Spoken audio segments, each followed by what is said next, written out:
The Matchmakers. Ito ay bagong South Korean television series na nakatakdang ipalabas ngayong October 2023.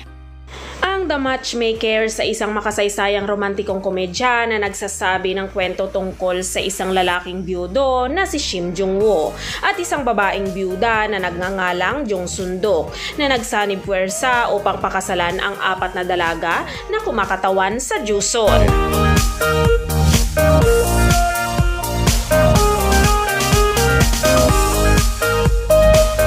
Si Actor Won ay gumanap bilang Shim Jung-woo, isang Confucian scholar na naging pinakabatang tao na nakapasa sa State Civil Service Examination.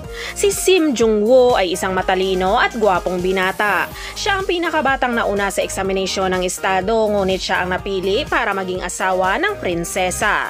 Sa seremonya ng kanilang kasal, biglang namatay ang prinsesa. Nagbago ang buhay ni Shim Jung-woo at siya ay naging kapuspalad na tao. Ayon sa kaugalian ng panahon ng Joseon, hindi siya makakakuha ng posisyon sa gobyerno at hindi na siya maaaring mag-asawang muli. Pagkatapos ay nasangkot siya kay Jung Sundok. Samantala, si actress Chu Ji-hyo naman ay gumanap bilang Jung Sundok. Si Jung Sundok ay isang balo na ang yumaong asawa ay pangalawang anak ng unang vice premier.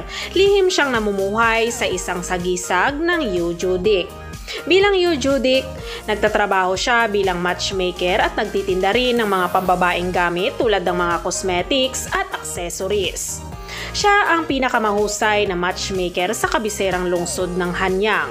Sina Shim Jung-woo at Jung Sundok ay naging kasangkot sa isa't isa at sinisikap nilang pakasalan ang mga matatandang lalaki at babae bilang mga matchmaker. Ang The Matchmakers ay binubuo ito ng 16 episodes at nakatakdang ipalabas sa KBS2 Network sa October 30, 2023.